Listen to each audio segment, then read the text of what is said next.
Hello everybody, and welcome back to day 103 of the road to 2konchess.com. Today we are currently sitting at 1940, so we're going to go ahead and jump into our 10-minute game for the day and see how we do. Now, as we're looking for our game, as we're moving along the video, if you guys have comments for what I could have done differently in a position, definitely leave it on down below. If you guys enjoyed the video, hit the like button, and then finally, check below and make sure you're subscribed to the channel. And that just helps you make sure that you don't miss any of my future content. So today, we're playing in 1907 from India, and our opponent is playing the Alapin Sicilian. And so I believe here, a lot of this is still theory. We're going to play the move C captures d4. We'll play knight to f3 with the trap that if they take, we have queen takes. The knight comes out. And in this position, a couple different things we can do is I think I'm just going to play bishop to e2. Alternatively, I could play knight to a3.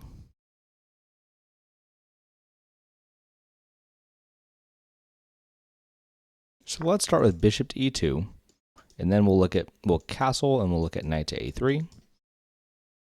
If our opponent takes, once again, we still have queen comes in. Our opponent pushes in the center.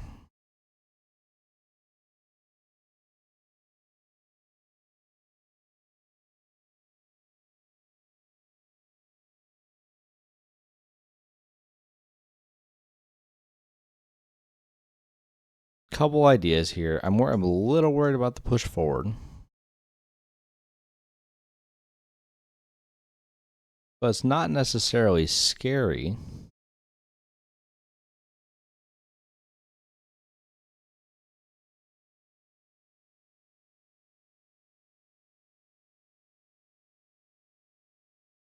I'm just going to castle. I'm overthinking today. And sometimes you just have to make a move. If I play knight to a3 now, our opponent can just take off the piece, which I don't love for us.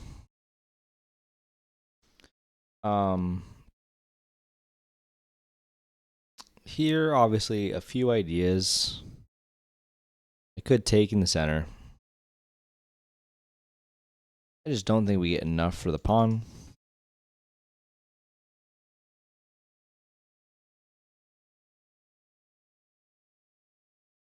Maybe I'll play bishop to g5, targeting this knight. Our opponent brings their bishop out.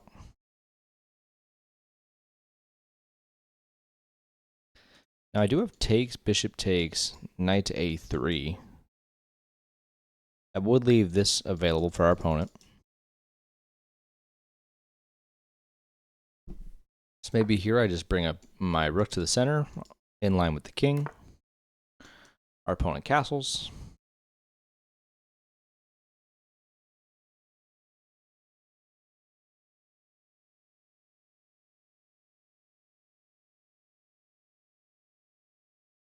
What do we want to do? We want to try and maintain this 3-on-2 up here, but I just don't have a good way to attack this. I could play my queen here. I don't love the trade for me, though.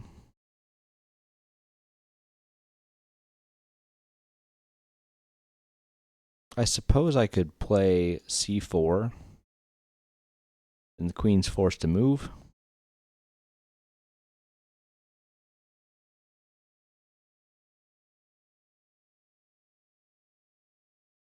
But that does give a pass pawn in the center of the board, which I don't like. If I go takes, I think that might be what we have to do. Doesn't feel 100% correct, but I think I need to free up my position potentially bring my bishop out.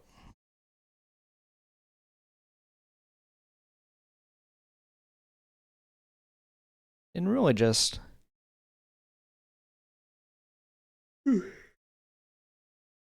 Excuse me. I really just need to kind of let the position begin to flow. Be a little more dynamic with it.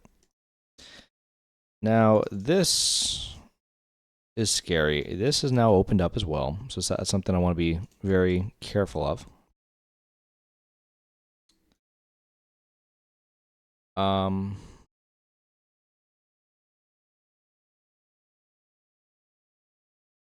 could play bishop here, blockading the pawn.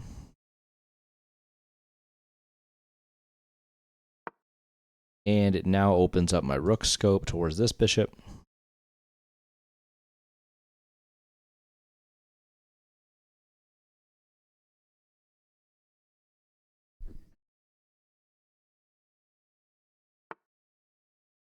Their bishop comes out, pins us. And I'm going to play, although it temporarily undefends this bishop,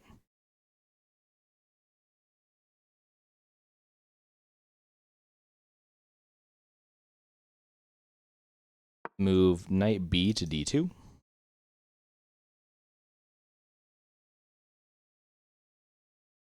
And then potentially h3. I now also have maybe queen to c2, rook over. A few ideas here. I just have to be very careful with how I proceed next.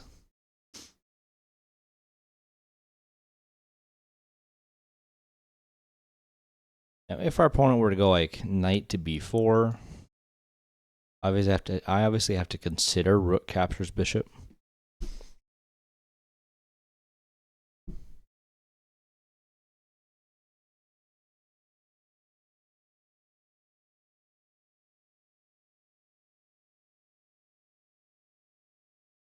Opponent may be looking at taking this bishop. Then we have knight takes, bishop takes,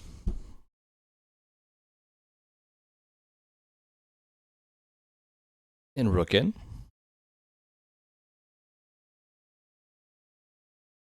My position's feeling a little bit loose here, so I do have to be a little careful. I do have two ways to attack here.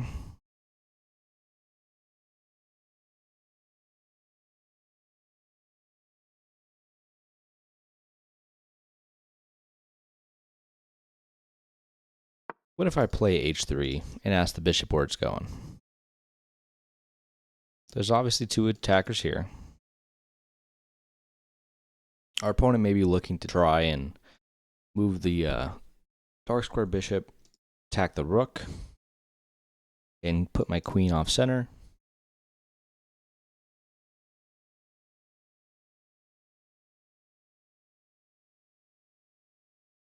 But we'll survive. We're doing just fine. I'm letting myself get stressed out in this game for no real reason.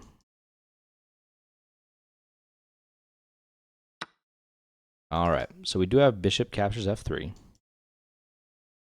If I take back with the queen, our opponent's going to take this dark square bishop. So knight captures f3 is forced to not lose material. We now have one attacker back on this piece, and there's no pin anymore to deal with on g4. So I think that's actually a really positive trade for us. The bishop comes in. Or sorry, the knight comes in, I should say. And in this position, this is the threat. Now, what I kind of like here is the move rook to e5. The queen is forced to go away from the position.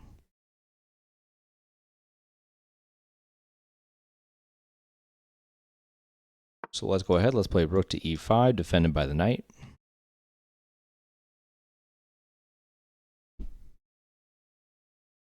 Still defending here.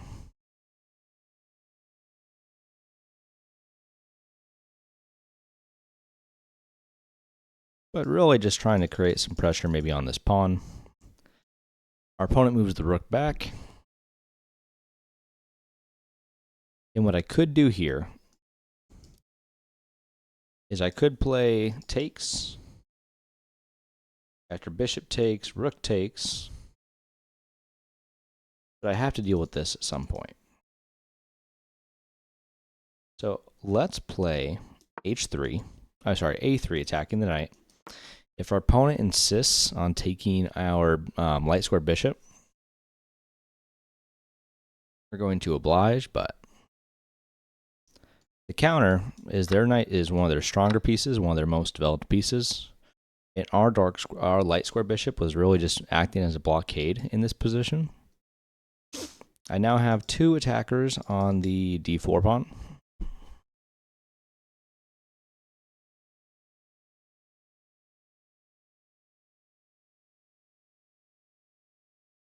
I am threatening moves like rook to e. That looks like a free pawn.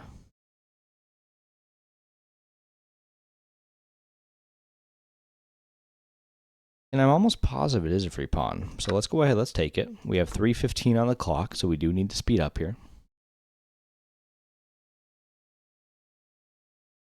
The queens are now under attack, and if our opponent does not take it, we will just go ahead and trade off. We've won our pawn back. So knight captures d4. This knight can't really move because I have double threat on this bishop. Our opponent does have the move h6 at some point. And that looks scary. I don't think it actually is that scary. If I come here,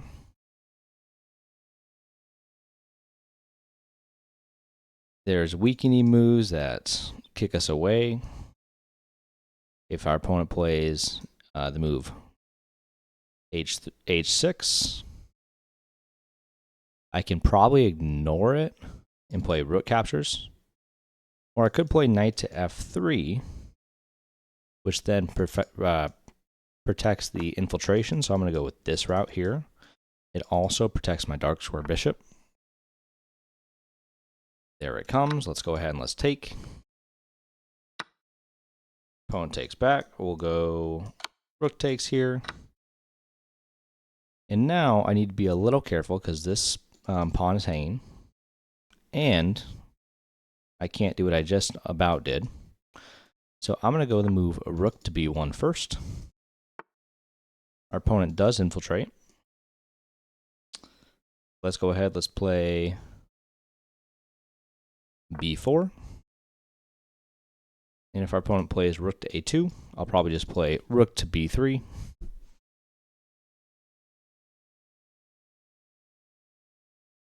And we have ourselves an endgame. Our opponent might be considering the move rook to b2. If they do, I think I might take it. I don't know. I don't think it's a better endgame for us. So maybe I do slide over and play rook to c1. So they opt to go after here. There's no bishop check. There is rook to a1.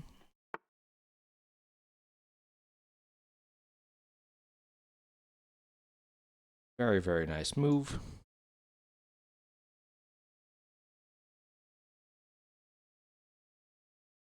If I go here, our opponent's threatening to push, which looks like it traps our knight. But I think after the move king to h2, I'm doing just fine. Also, h4 prevents the push. The opponent's bishop comes out. So what I'm going to do here is I'm just going to play the move a4. It looks like it hangs the pawn, but if our opponent were to take, I take their bishop. Bishop comes back, threatening here. Let's go ahead. If I push, our opponent can take. Takes. I'm still doing okay, but not fantastic. So maybe I play the move a5 here. 110. I really don't want to flag here.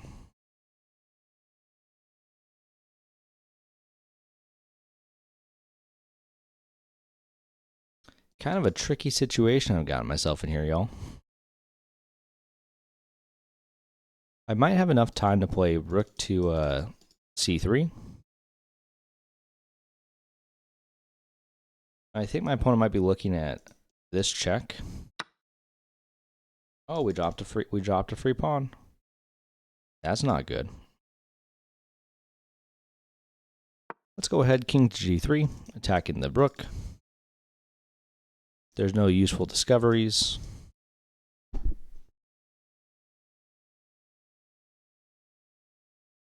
And I might be losing the thread just a little bit here, to be completely honest.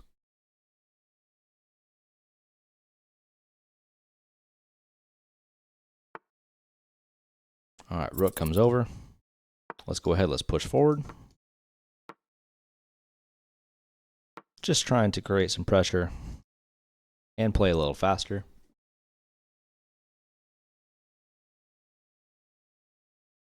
I don't think this game is completely out of the question just yet, but it's not looking great.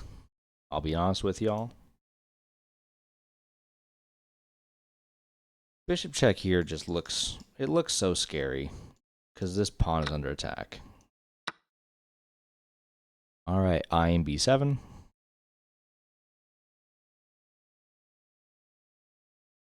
Maybe I could try and walk my king in.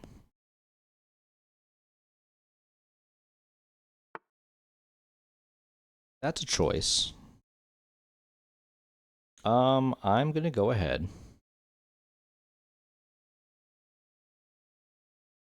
If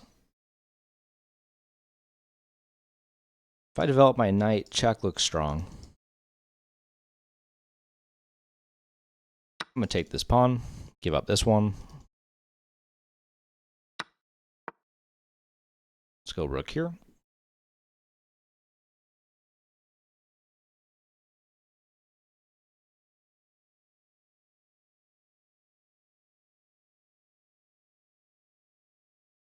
Oh gosh, y'all. I just don't want to lose.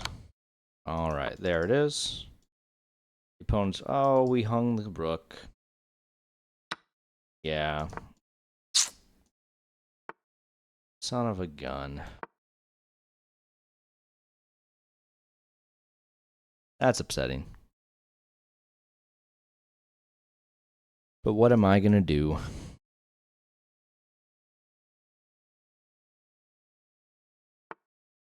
All right, rook comes in. I'm going to play knight to c6.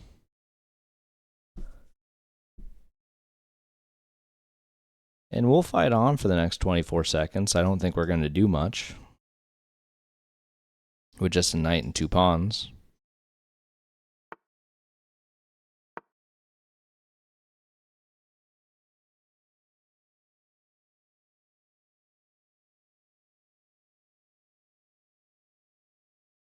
And our opponent's still taking their sweet time, considering taking the free pawn.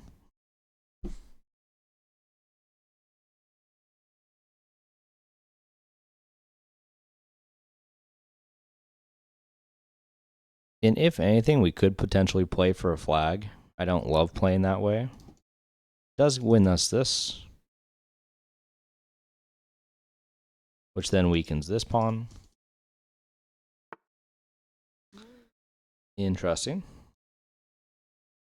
I suppose I have king to g4, giving this up with check, and then I'll move back. Check here also works. I have no legal moves. Let's go knight to f3. And our opponent there plays h5 and checkmate. So let's go ahead, let's look at the game review and let's see how it went.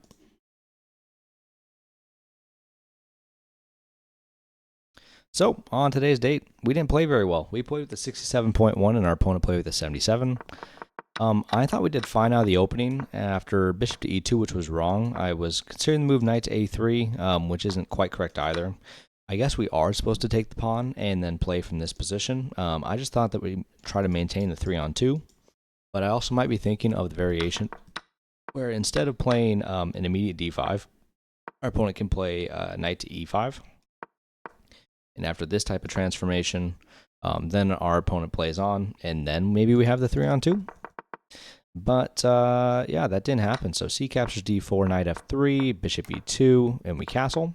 And already we're worse, so knight to f6, bishop g5. And I thought after we got into this position, we were doing just fine. I mean, obviously our opponent has the center space. We don't have any center control. So I just developed my pieces. After h3, knight captures, and rook to e5. Here, I thought we were doing well. But in this position, I did miss a critical move. I probably should have tried to keep the bishop active with bishop to c4 instead of allowing it to get traded. However, I did go a3, and we traded into this position, which is slightly worse. After a6, we took back our pawn. And after rook a to d1, I maybe could have even defended with a move like rook to d1. I could have also considered the move knight to f5, which I did, just attacking the dark square bishop. But yeah, in this position, I did not find it. I kind of spent too much time, and I'm already down 2 minutes on the clock here. So the best move here, and what I should have done, is the move rook a to e1, with the idea that if our opponent takes the bishop, then we can go ahead and capture on e7. This is still weak. We're attacking here. And after this type of transformation, our opponent does not have the move rook to d2, which I was so worried about because our bishop is defending. So that's a little bit poor vision on us. Now, knight f3, h6, bishop captures, and then we traded down to this endgame, where I thought I was doing fine, but I think I was a little bit slow, and I didn't see the strength of a move like rook to e2, which our opponent found. And to our opponent's credit, they played an incredibly strong endgame today. We tried to trade everything down, and unfortunately, we hung this rook c7, just hung the full rook with this bishop fork. Now, part of that is we had 30 seconds. Part of that's I'm a little bit more tired for today's game. But, yeah, after that, you know, we fought on. We did what we could, and I completely missed that h5 is checkmate. So, our opponent wins the game. If you guys enjoy the content, you can also find more of me over on twitch.tv/TristanBrown17, where I stream chess and Sellers of Catan content. And on that note, I will see you guys on the next episode.